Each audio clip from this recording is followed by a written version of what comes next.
मातृशक्ति को नमन channel 24+ news के खास विशेष मनमोहक अच्छा इंसान बनाने वाला, मानवता के गुण देने वाला, स्वास्थ्य के टिप्स बताने वाला और अपनी आत्मा की शुद्धि करने वाला, मोक्ष की प्राप्ति कराने वाला, सर्वांगीण विकास कराने वाला, लाइफ स्टाइल के बारे में बताने वाला, व्यक्तित्व विकास करने वाला, गुणों की खान पुनरुत्थान कार्यक्रम में आप सभी का हार्दिक स्वागत है, अभिनंदन है, सत्कार है। पुनरुत्थान कार्यक्रम में हम प्रतिदिन नए नए विषयों के साथ प्रवेश करते हैं। हर विषय के अंदर पर्वत जैसी ऊंचाई होती है, सागर जैसी गहराई होती है और हर जो एपिसोड है कुछ न कुछ चिंतन लिए होता है, कुछ न कुछ सकारात्मक सोच लिए होता है, कुछ न कुछ परिवर्तन की दिशा बताता है। हमें उसको ग्रहण करना है। पुनरुत्थान कार्यक्रम में जिस विषय में बताया जाता है उसको हृदयंगम कर दिया जाए, उसको आत्मसात कर दिया जाए तो हमारे जीवन की दिशा बदल सकती है।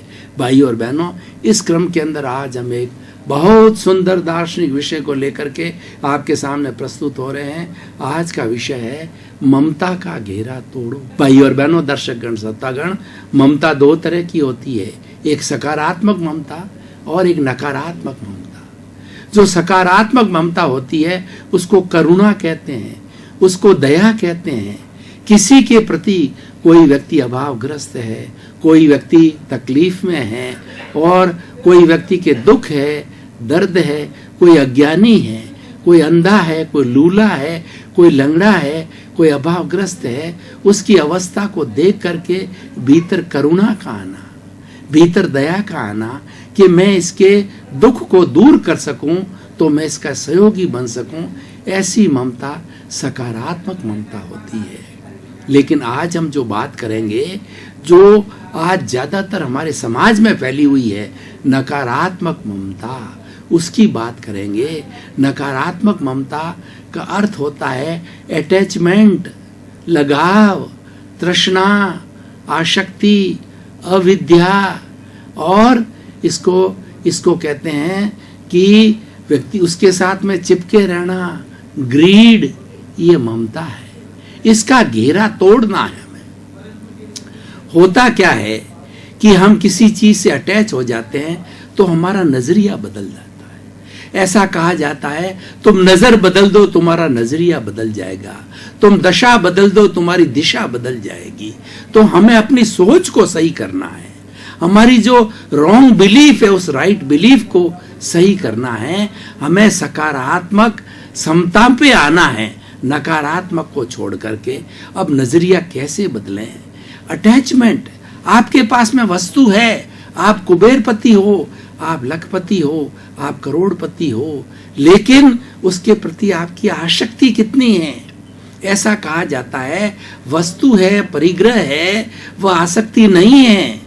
लेकिन वस्तु और परिग्रह है, वह बंधन नहीं है, वह आसक्ति नहीं है। उसके प्रति जो ममत्व का भाव है, मैं और मेरा का जो भाव है, वो अटैचमेंट है। आपको भाग्य से, पुण्य से करोड़ों रुपए मिले हुए हैं और लेकिन आप समझते हो मैं तो इसका ट्रस्टी हूं, मैं तो इसका कस्टेडियन हूं, मैं तो इसका चौकीदार हूं और ये मैं और मेरा जितना है ये सब संयोग है और हर संयोग के साथ में वियोग जुड़ा रहता है। ये अगर भावना और ये दृष्टि हमको प्राप्त हो जाती है तो हम ममता का घेरा तोड़ सकते हैं कि हमने जन्म लिया है, जन्म के साथ ही मृत्यु है। कोई हमारा प्रिय व्यक्ति आज हमारे साथ में है, कोई घर का मेंबर, माता पिता या घर का पति पत्नी या कोई भी प्रिय व्यक्ति, पुत्र कोई आज हमारे साथ है, तो हमें मान के चलना चाहिए कि हमारा कभी न कभी से बिछुड़ा होगा, हम बिछुड़ेंगे, हमारा वियोग होगा। ये बात मान के चलनी चाहिए। ऐसा नहीं हो कि हमने आसक्ति के भाव से, ममता के भाव से ये मान लिया ये चीज तो मेरे साथ में अजर अमर रहेगी। ये सब चीजें नाशवान है। इसीलिए कहा गया है कि शुद्ध आत्मा अनुभव के सिवा इस संसार की कोई विनाशी चीज मुझे नहीं चाहिए। ये भावना ममता का घेरा तोड़ती है, क्योंकि सारी जो सारी विनाशी चीजें हैं वो नाशवान है। केवल एक आत्मा है जो अविनाशी है, इसको सच्चिदानंद कहा गया है। सत्य का अर्थ होता है अविनाशी, चित्त का अर्थ होता है ज्ञान दर्शन, और तीसरा होता है सच्चिदानंद, और आनंद है उसका लक्षण है, उसका गुण है, उसकी कैरेक्टरिस्टिक है, उसकी प्रॉपर्टी है। तो वह आत्मा है, केवल एक ही तत्व इस पूरी सृष्टि के अंदर अजर अमर अविनाशी है, वह है अविनाशी तत्व आत्मा। तो इसीलिए जो जितने भी पौद्गलिक चीजें हैं, जो संसार के अंदर जितनी धन दौलत संपत्ति वस्तु प्रतिष्ठा पद, ये सब चीजें क्या है, ये विनाशी है। इसके प्रति अटैचमेंट नहीं होना चाहिए, और ये अटैचमेंट ही दुख का कारण है, ये अटैचमेंट ही कर्म बंधन का कारण है। अटैचमेंट होने से कर्ता भाव आता है, ये मैंने किया, ये मेरा बंगला, ये मेरा बेटा, ये मेरा पुत्र, और ये मेरी जमीन, ये मेरी जायदाद, ये मेरा मकान, ये मेरा बैंक बैलेंस, ये सब मैं और मेरा जो है, यही ममता है, यही अटैचमेंट है, और यही आसक्ति है, यही कर्म बंधन का कारण है। मैं और मेरे के घेरे को तोड़ो। मैं के वास्तविक अर्थ में मैं शुद्ध आत्मा हूं, ये मैं का वास्तविक अर्थ है उस वस्तु को प्राप्त करना। मैं शरीर हूं, ये विनाशी सोच है, और मैं शुद्ध आत्मा हूं, ये अविनाशी सोच है। और जितनी ममता है वो हमें विनाश की ओर ले जाती है। विनाशी तत्वों की ममता होती है, और जो आत्मा की ममता में चला जाता है वो विधायक ममता है, वो अच्छी ममता है। क्योंकि जो व्यक्ति सेल्फ रियलाइजेशन करने में चला जाता है, आत्म तत्व की जानकारी करता है, तो उसका भीतरी साम्राज्य का पता चलता है कि विश्व की सबसे बड़ी ज्ञानवान और सबसे बड़ी विशाल चीज है वो आत्मा है। क्योंकि उस आत्मा में अनंत ज्ञान है, अनंत दर्शन है, अनंत शक्ति है, और अनंत सुख का धाम है। जिस सुख की हम बात करते हैं, जिस ममता की हम बात करते हैं, ममता किस लिए करते हैं, आसक्ति किस लिए करते हैं, उससे सुख मिलता है, लेकिन वो सुख क्षणिक होता है। उस सुख के बाद में दुख है आता है, क्योंकि प्रकृति का नियम, परिवर्तन प्रकृति का नियम है। Every moment everything is changing. The mode of whole universe is to change. That is called पर्याय।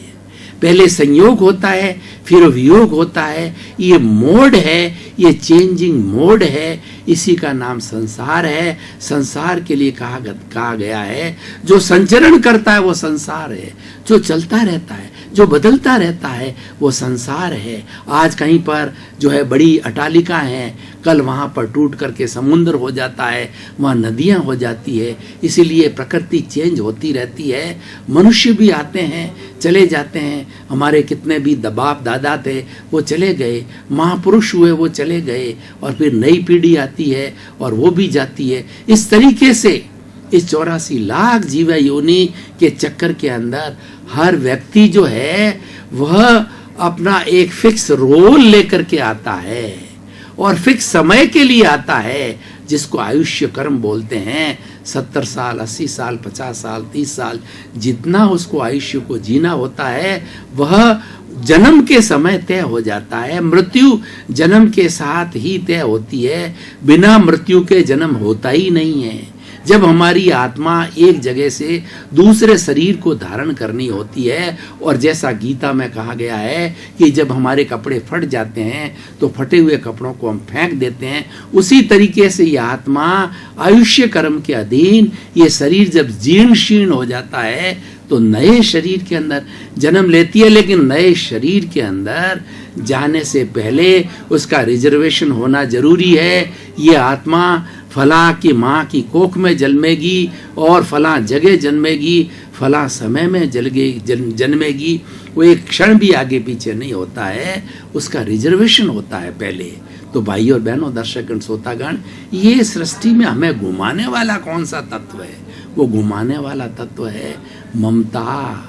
हमारा अटैचमेंट रहता है धन के प्रति, दौलत के प्रति, बंगले के प्रति, सुख सुविधा के प्रति, बच्चों के प्रति, पत्नी के प्रति, और ये ममता भाव कर्म बंधन का कारण बनता है। और ममता भाव हमारे में कर्ता भाव पैदा करता है। लेकिन सृष्टि की वास्तविकता क्या है कि जगत नियंता व्यवस्थित शक्ति है, इस संसार को चलाने वाले संजोग है, वो संजोग मिलकर के चलाते हैं, और उसमें से मात्र हम तो एक निमित्त हैं। व्यक्ति निमित्त मान के चलता है, उसके कर्मों का बंधन नहीं होता है, और कर्ता भाव रखता है, वो कर्म का बंधन होता है। और कर्ता भाव कब आता है? जब ममता होती है, जब अटैचमेंट होता है, जब अविद्या होती है, जब अज्ञान होता है। भेद विज्ञान, आत्मा और शरीर को अलग मानना, इस भेद विज्ञान को मानने वाला व्यक्ति ममता से दूर होता है। ममता का घेरा वो तोड़ देता है। वो जानता है कि ये शरीर है वो विनाशी है, और इसके भीतर जो बोलता है, जो सब काम करवाता है, जिसकी साक्षी है, वो अविनाशी तत्व है। और उस अविनाशी तत्व का चिंतन करना का अर्थ हो जाता है कि ममत्व के घेरे को तोड़ना। तो भाई और बहनों, दर्शकगण, श्रोतागण, संक्षेप में मैं कहना चाहूंगा, मैं और मेरा के घेरे को तोड़िए। आप मैं और मेरा बोलना बंद कर दीजिए। ज्यादा से ज्यादा आप लौकिक जगत में रहते हैं, व्यवहार जगत में रहते हैं, तो हम और हमारा बोलिए। ये लौकिक जगत है, ये व्यवहार जगत है। हमारे बच्चे, हमारा घर, हमारा पद, हमारी दुकान, हमारी प्रतिष्ठा, हमारी इज्जत, और सब कुछ हमारा हमारा हमारा बोलते जाइए। आप जो है अपने मुंह से मैं और मेरा शब्द जो है आप बोलना बंद कर दीजिए। देखिए, धीरे धीरे आपके अंदर परिवर्तन आएगा। आपका ममता का घेरा संकुचित होते होते टूट जाएगा, और जो इस घेरे को तोड़ देता है वह व्यक्ति बंधन की श्रृंखला से मुक्त हो जाता है, और सिद्ध बुद्ध और मुक्त हो जाता है। जितने व्यक्ति इस संसार में भ्रमण करते हैं वो सब ममता के घेरे में बंधे हुए हैं। महापुरुष होते हैं, परमार्थी होते हैं, परमात्मा तत्व को जानने वाले होते हैं, वो तुरंत ममता का घेरा तोड़ करके वसुधैव कुटुंबकम के सदस्य बन जाते हैं। वो किसी के बाप बेटे और किसी के संतान न होकर के संपूर्ण विश्व के सदस्य बन जाते हैं। और जब ये सोच आ जाती है तो हमारी ममता का घेरा टूट जाता है। भाई और बहनों, दर्शकगण, श्रोतागण, अब हम कुछ ऐसे लोगों के उदाहरण लेते हैं जिन्होंने कि ममता में रह करके भी उन्होंने ममता का घेरा तोड़ा है। मैं आपको एक उदाहरण देना चाहता हूं। विश्व की, जिसकी ऑटोबायोग्राफी को मैंने पढ़ा है, विश्व के सबसे बड़े रिचेस्ट पर्सन बिल गेट्स, उनको खुद को पता नहीं कि उनकी कितनी इनकम है, उनकी कितनी संपत्ति है, लेकिन उनकी सोच जो है कितनी अनाशक्ति की सोच है। आज 50 साल से वही बंगला, वही कार, वही फर्नीचर, वही रहन सहन, वो अपने परिवार पे, अपने व्यक्तिगत जीवन में, अपने ऐश आराम के अंदर बहुत ही कम खर्च करते हैं। उनकी इनकम का 2-3% ही खर्च करते होंगे, लेकिन कितने बड़े पुण्यार्थी है, कितने बड़े अनासक्त व्यक्ति हैं, जो कि वो सारा जो उनकी इनकम है वो रिलीजियस ट्रस्ट के माध्यम से वो डोनेशन करते हैं।